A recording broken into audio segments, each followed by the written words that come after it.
Pada pertemuan keempat kuliah struktur kayu 1 ini, kita melanjutkan materi kita mengenai konstruksi kayu lanjutan. Di pertemuan ketiga, kita telah membahas tentang tegangan izin kayu. Saya flashback sebentar bahwa tegangan izin kayu menurut Peraturan Konstruksi Kayu Indonesia tahun 61, kita kenal merupakan kekuatan karakteristik kayu yang telah direduksi dengan faktor keamanan sebagai faktor pengalinya. Mudah-mudahan masih ingat ya, ada tegangan izin lentur, tegangan izin tarik, tegangan izin tekan, dan seterusnya. Nah, pada pertemuan keempat dan pertemuan selanjutnya, yang kita bahas adalah desain batangnya. Mendesain berapa dimensi kayu dalam hal ini. Dimensi yang mampu menahan beban yang terjadi. Sehingga yang perlu kita lakukan adalah membandingkan tegangan izinnya dengan tegangan yang terjadi. Jika misal tegangan izinnya besarnya lebih dari tegangan yang terjadi, berarti dimensinya aman. Ya. Jika tegangan izinnya lebih kecil dari tegangan yang terjadi, berarti dimensinya tidak aman, harus dihitung ulang.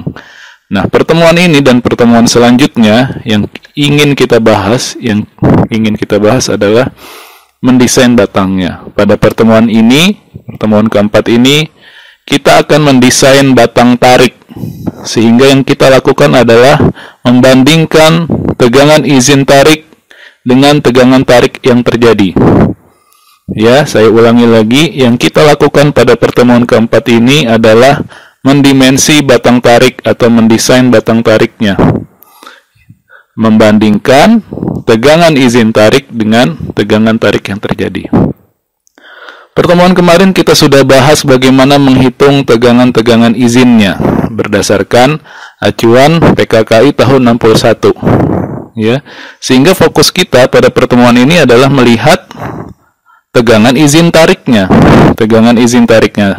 Mahasiswa silahkan lihat tabel tentang mutu A dan mutu B, tegangan izin kayu, berdasarkan tegangannya, berdasarkan kelas kuatnya. Di baris pertama ada tegangan izin lentur, baris kedua ada tegangan izin tekan. Tegangan izin tekan dalam hal ini sama dengan tegangan izin tarik. Nah, yang kita lihat adalah baris keduanya, karena hari ini kita mau membahas batang tarik, sehingga yang dilihat adalah tegangan izin tariknya. Ya, di situ kelas kuat 1 nilainya 130 kg per cm persegi, kelas kuat 2 85 dan seterusnya. Bisa dilihat di tabel. Bagaimana caranya? Cara pertama tentu melihat atau menghitung tegangan izinnya. Ya, itu sudah selesai kita bahas di pertemuan yang lalu. Maka langkah yang kedua adalah menghitung tegangan tarik yang terjadi. Nah, tidak usah bingung apa yang dimaksud dengan tegangan, ya.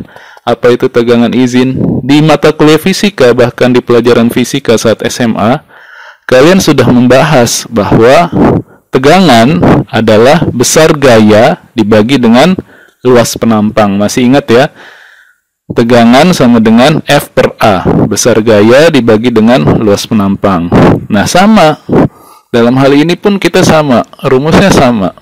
Tinggal satuan dan simbolnya saja yang berbeda. Nah, untuk menghitung tegangan tarik yang terjadi, sama ya.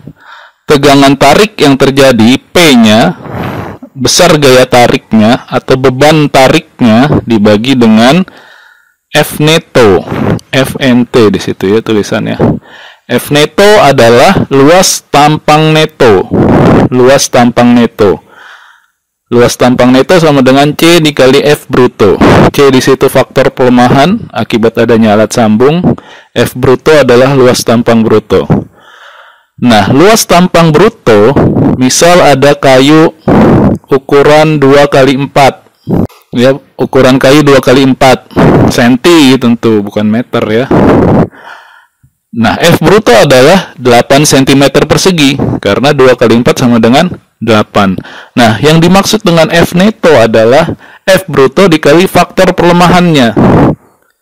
ya dikali faktor perlemahannya. Misal, jika sambungan tadi menggunakan paku, ya masih ingat berapa nilai faktor pelemahannya kalau menggunakan paku?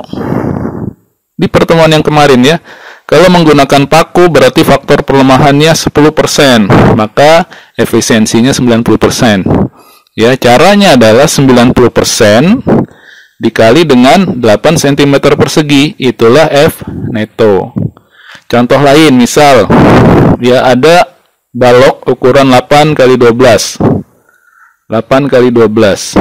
Maka F brutonya ya tinggal dikali 8 dikali 12. Ya, tinggal dikali 8 dikali 12. 96 cm persegi. Ya, itu F brutonya. Nah, misal sambungan tadi menggunakan baut. Baut faktor pelemahannya 20%, maka kita gunakan efisiensinya 80%. 80% atau 0,8 dikali 96. Ya, 96 dikali 0,8 sama dengan 76,8 cm persegi. Nah, itulah F netonya. Dalam mendimensi atau mendesain batang tarik, yang kita gunakan adalah F neto. Ya, F netonya. Nanti dikali dengan faktor pelemahannya, tergantung sambungan itu menggunakan apa. Apakah baut, paku, ataukah kokot, pasak, atau lem dengan perkat, gitu ya. Oke, sampai sini saya harap sudah paham. Ini yang paling sederhana, mendimensi batang tarik. Rumusnya cuma 2. Ya, tegangan tarik sama dengan P dibagi F neto. Untuk mencari F neto sama dengan C dikali F bruto. F bruto adalah panjang kali lebar, tergantung batang yang tersedia atau ukuran kayu yang tersedia, nanti dikali dengan C-nya, nilai faktornya.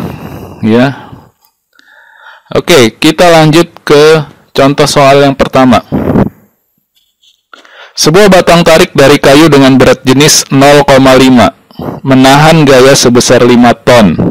Kemudian ada faktor beta di sini, beta sama dengan 1, gamma sama dengan 1. Mudah-mudahan masih ingat ya, faktor reduksi yang simbolnya beta. Apa? Artinya faktor reduksi terhadap kondisi pemakaian. Kemudian faktor reduksi yang simbolnya gamma, faktor reduksi terhadap kondisi pembebanan. Ya, nilai-nilai faktornya mudah-mudahan masih ingat dan dicatat ya, walaupun ada di PowerPoint dicatat karena pegangannya ya itu. Ya, ada yang 1, ada yang 2/3, ada yang 5/6 dan seterusnya. Oke, kita kembali ke soal. Nilai beta sama dengan 1. Kalau nilai beta sama dengan 1 berarti konstruksinya terlindung. Ya, konstruksinya terlindung. Kemudian ada nilai gamma sama dengan 1 berarti bebannya tetap. Ya, bebannya tetap. Sambungan dengan baut. Oke, di sini di soal ada keterangannya sambungan dengan baut. Berarti faktor perlemahannya 20%. Ya, yang dipakai adalah efisiensinya nanti 80%. Diminta untuk menentukan dimensi batang tarik tersebut. Kita sudah diketahui bahwa batangnya batang tarik. Ya, diminta berapa sih ukurannya gitu ya. Oke, langkah pertama, maka yang perlu kita lakukan adalah menghitung tegangan izin tariknya. Kita lihat berat jenis 0,5. Ya, berat jenis 0,5. Kemudian ada beta sama dengan 1, gamma sama dengan 1. Maka untuk mencari tegangan izin tariknya sesuai dengan formula yang ada di PKKI. Untuk menghitung tegangan izin tarik jika diketahui berat jenis kayu, maka 150 ya dikali dengan faktor-faktornya. 150 dikali faktor-faktornya. Oke, dalam hal ini 150 dikali berat jenisnya dikali 1 dikali 1 gitu ya. 150 dikali setengah. Hasilnya 75 kg per cm persegi. Oke, itu tegangan izin tarik. Nah, sekarang kita cari tegangan tarik yang terjadi. Tegangan tarik sama dengan P dibagi F neto. Ya, tegangan tarik sama dengan P dibagi F neto. Maka yang perlu kita lakukan adalah untuk mencari dimensi, maka kita substitusikan F neto sama dengan 5.000 dibagi 75. 75 dari mana? Itu nilai 75 adalah tegangan izin tarik. Logikanya begini. Untuk menentukan dimensi yang aman dan ekonomis, ya, maka paling minimal tegangan tarik sama dengan tegangan izin tariknya. Kurang lebih sama lah. Ya, jangan sampai tegangan izin tarik lebih kecil daripada tegangan tarik. Ya, minimal sama. Maka seakan-akan kita anggap sama. Gitu ya.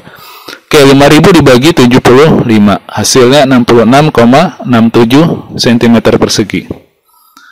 Kemudian, untuk menentukan F bruto ya, tadi F neto. F bruto sama dengan F neto dibagi C, dibagi faktor perlemahannya. Dalam hal ini efisiensi yang digunakan, ya. Dari mana ya substitusi tadi? F neto sama dengan C dikali F bruto, maka F bruto sama dengan F neto dibagi dengan C, gitu ya. 66,67 dibagi 0,8, efisiensi dari penggunaan baut yang nilainya 80%. Hasilnya 83,34 cm persegi. Oke, kita punya nilai F bruto yang 83,34. Maka selanjutnya adalah kita tentukan dari dimensi yang ada di pasaran, ya, dimensi-dimensi kayu, ukuran-ukuran kayu yang ada di pasaran, berapa kali berapa yang hasilnya kurang lebih 83,34 tadi. Ya, ukuran-ukuran kayu yang di pasaran kan ada yang balok, papan, kasoreng, ya. Jadi harus punya catatannya juga. Maka nanti kalau sudah aman tugasnya ya buat vlog ya ke pengrajin-pengrajin kayu sehingga kalian bisa lihat langsung ukuran-ukuran yang ada di pasaran. Nah, dari materi yang kemarin, berdasarkan materi yang kemarin, ukuran-ukuran kayu yang di pasaran, kita bisa lihat balok misalkan. Ada yang 612, ada yang 610, ada yang 812. Misal kita akan gunakan ukuran 812. 8 dikali 12, ya, seperti tadi. 8 kali 12 96 cm persegi. 96 kan lebih dari 83, aman nggak? Aman, karena lebih dari 83. Ya, tapi yang diminta ekonomis. Misal ternyata di pengrajin kayu, di panglong-panglong kayu sana, yang pas 812 nggak ada. Biasanya karena terlalu tipis saat penyerutan, ya, sehingga ukurannya menjadi lebih kecil 1 cm. Dalam hal ini contoh misalkan ternyata stoknya ada 712. Ya, kayu bisa dikurangin ukurannya, tapi kalau ditambal nggak bisa, harus menggunakan teknik laminasi. Ya, oke, kita pakai 712. Dalam hal ini F bruto dari 712, 7 dikali 12 adalah 84, sehingga ekonomis sekali gitu ya, karena 84 lebih dari 83,34 cm persegi, sehingga disimpulkan ukuran 712 aman dan ekonomis. Kalau ukuran 812 tadi aman, ya, aman juga. Bagaimana kalau ukuran 1010? Lebih aman lagi gitu kan. Kalau 1515 lebih aman lagi gitu kan, tapi yang diminta adalah yang ekonomis. Oke, mudah-mudahan soal pertama paham ya. Berikutnya soal yang kedua. Suatu konstruksi gording menahan beban permanen berupa beban tarik sebesar 5 ton dan faktor perlemahan akibat sambungan diabaikan. Dianggap tidak ada sambungan atau alat sambung, atau dianggap menggunakan perekat ya. Maka diminta untuk mengontrol apakah dimensi 6 kali 8 atau 6/8 memenuhi syarat. Jika tidak, maka rencanakan dimensi yang aman. Oke, seperti biasa, mau data yang diberikan apa, langkah pertama adalah mencari tegangan izinnya dulu. Ya, mencari tegangan izinnya dulu. Nah, dalam hal ini kita sudah lihat bahwa ini batang tarik karena menerima beban tarik ya, di soal sudah diketahui. Oke, maka langkah kita adalah mencari tegangan izin tariknya.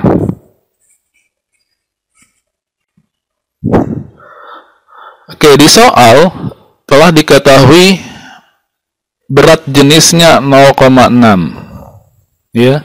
Berat jenisnya 0,6. Maka untuk mencari tegangan izin tariknya seperti di soal pertama tadi, formulanya adalah 150 dikali dengan faktor-faktornya termasuk berat jenisnya. Oke, berarti tegangan izin tarik sama dengan 150 dikali berat jenisnya 0,6.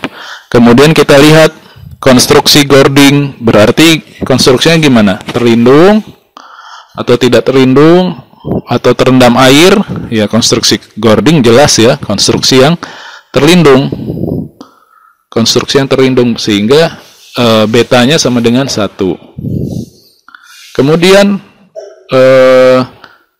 pembebanannya, gamanya ya.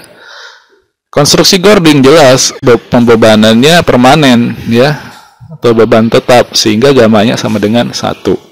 150 dikali 0,6 dikali 1 dikali 1. Jika nih misal nanti ternyata mutu kayunya mutu B, sehingga perlu lagi dikali ya, perlu lagi dikali. Nah, karena ini nggak ada keterangannya, maka kita anggap ini mutu A. Ya, sehingga cukup 150 kali 0,6 sama dengan 90 kg per cm persegi.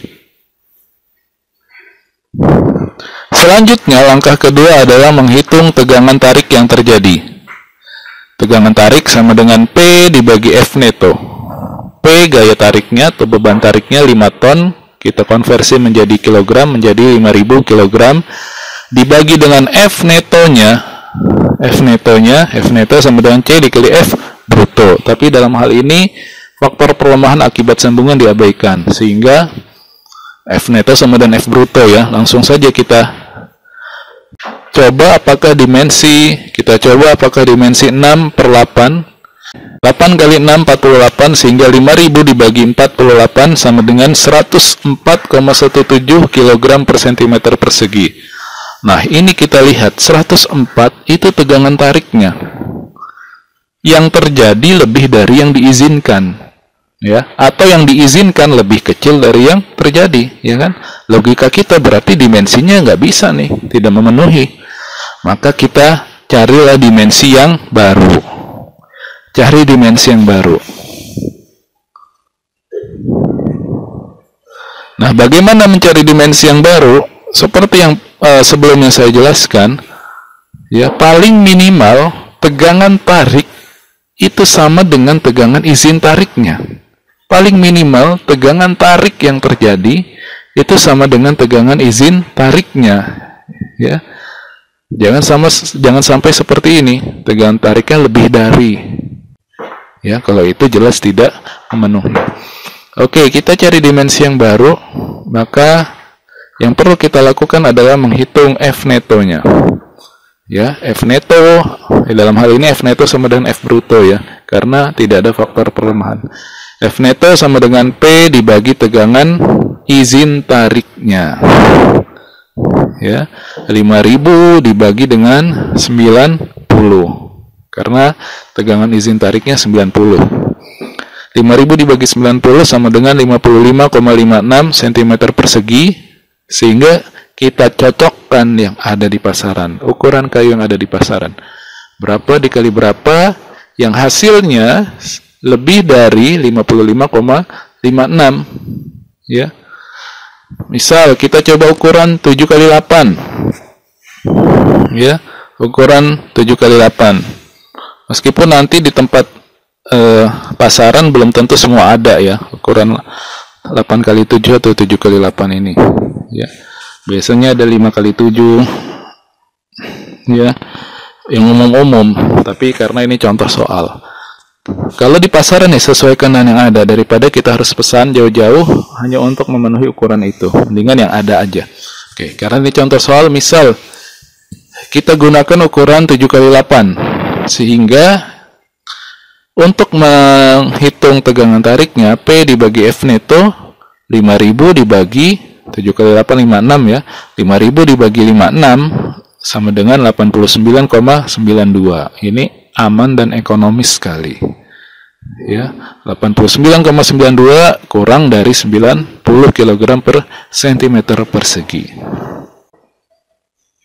Oke, sampai sini dulu, cukup 2 soal dulu. Sedikit saja, mudah-mudahan difahami. Sekian dari saya. Assalamualaikum warahmatullahi wabarakatuh.